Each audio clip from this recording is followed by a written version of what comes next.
குமாரன் பசுத்த ஆவி நாமத்தினால் நாம் அனைவருக்கும் கிருபையும் சமாதானம் உண்டாவதாக. ஆமீன். இந்த ஆசீர்வாதமான தியான வேலையில வந்திருக்கிறவங்களை கடவுள் ஆஸ்வதிப்பாராக.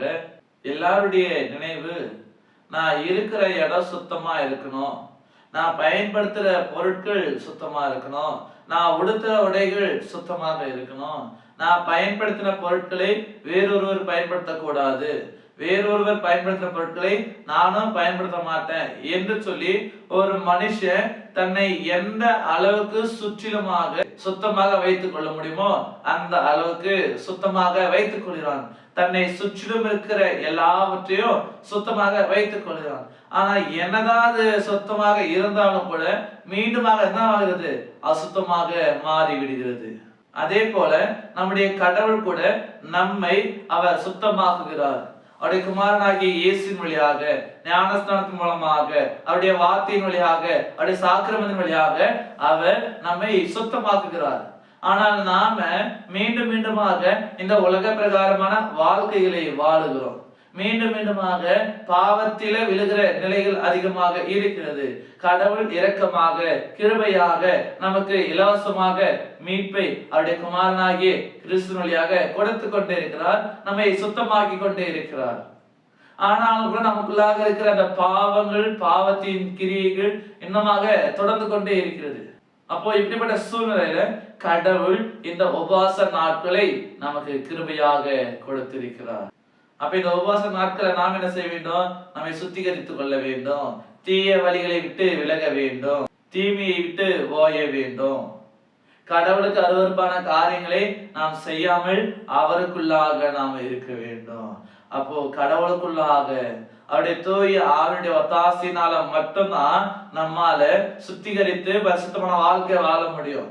பரிசுத்த ஆவியுடைய ஒத்தாசையினாலதான் தீய செயல்களை விட்டு நம்மால விலக முடியும். பரிசுத்த ஆவியுடைய ஒத்தாசையினால மட்டும்தான் தீமையை செய்யாமல் நம்மால இருக்க முடியும். அப்ப இந்த நாளில நாம கடவுளத்துல நாம ஒப்பு கொடுப்போம். இந்த காலங்கள் மனம் மாறுதலின் காலங்கள்.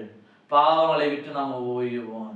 நாம் கடவுளுடைய அருளால, ஏசானுடைய கிருபையினால நாம் பரிசுத்தமான வாழ்க்கையை நம்ம வாழுவோம். ஆமென். கண்பானங்களே, இன்றைக்கு வேதம் நமக்கு இப்படியாக சொல்கிறது. ஏசாயா 1 அதிகாரம் 16 வசனம் இப்படியாக சொல்கிறது. உங்களை கழுவி சுத்திகரியுங்கள், உங்கள் தீய செய்களை என் கண் காணாதபடி அகற்றி விடுங்கள், தீமையை விட்டு ஓயுங்கள். ஆமென். கண்பானவர்களே, இன்றைக்கு கர்த்தருடைய வசனம் நம்மை அழைக்கிறது. நம்மை பரிசுத்தமாக்கி கொள்வதற்காக, தீமையை விட்டு விலகுவதற்காக, தீய காரியங்களை, தீய செயல்களை விட்டு விலகுவதற்காக அவருடைய வார்த்தை நம்மை அழைக்கின்றது. அந்த சத்தத்திற்கு நாம் செவி சாய்ப்போம். நாம் கடவுளுக்குள்ளாய் வாழுவோம், கிறிஸ்துவுக்குள்ளாய் நாம் ஜீவிப்போம். தூய ஆவியானவர் நம்மை நடத்துவார். பரிசுத்தமான வாழ்க்கையில இனி தீமை செய்யாதபடிக்கு, இனி தீய செயல்களை செய்யாதபடிக்கு பரிசுத்த ஆவியானவர் நம்மை பலப்படுத்துவார். அப்பொழுது ஆண்டவர் நம்மை ஆஸ்வதிப்பார். ஆண்டவர் நம்மிலே பிரியம் கொள்ளுவார். ஆண்டவர் நம்மோடு சதா காலம் நிலைத்திருப்பார். இப்படிப்பட்ட மேன்மேன் வாழ்வை நாம் பெற்றுக்கொள்ள தூய ஆவியானவர் நமக்கு உதவி செய்வாராக. ஆமீன். எல்லாவற்றுக்கும் மேலான தெய்வீக சமாதானம் உங்கள் இருதயங்களையும் சிந்தனைகளையும் கிறிஸ்து இயேசுக்குள் காத்துக் கொள்வாராக. ஆமீன். யாவரும் கண்களை மூடி நாம் ஜெபிப்போம். துதிகளின் மத்தியில் வாசம் செய்கிற பரலோக பிதாவே, இந்த ஆசீர்வாதமான சந்தோஷமான இந்த ஜெப தியான வேலைக்காக நாங்கள் நன்றி படைக்கிறோம். நீர் எங்களை ஞானஸ்தானம் வழியாக, உடைய வார்த்தையினால, உடைய சாக்கிரமத்தின் வழியாக நீர் எங்களை சுத்தப்படுத்துகிறீர். ஆனாலும் கூட உலக பிரகாரமான கிரியைகள், உலக பிரகாரமான செயல்கள் எங்களுக்குள்ளாக இருக்கிறது.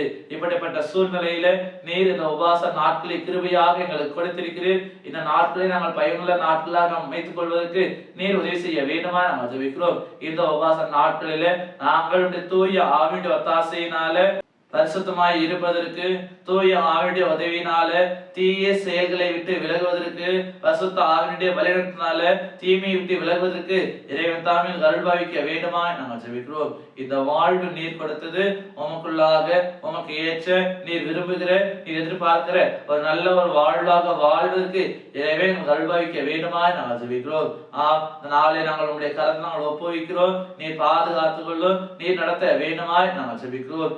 எந்த இடத்துல எப்போது நாங்கள் சோர்ந்து போகாமல் போகாம விழுந்து போகாதபடிக்கு நீர் எங்களோடு இருந்து என்னுடைய கால்களை திடப்படுத்த வேண்டுமாய் நாங்கள் ஜெபிக்கிறோம். கையிட்டு செய்கிற எல்லா வேலைகளையும் ஆஸ்வதிப்பீராக. போக்கிலோ வரத்திலோ உங்களுடைய திவ்யங்களை தங்கியிருக்க வேண்டுமா நாங்கள் ஜெபிக்கிறோம். நினைவுகள் எதிர்பார்ப்புகள் எல்லாமே நீ நிறைவேற்றுவீராக.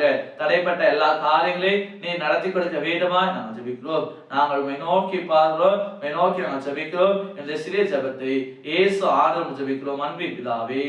ஆமென். அனைவருக்கும் ஸ்தோத்திரம். கடவுள் உங்களை ஆசீர்வதிப்பாராக. ஆமென்.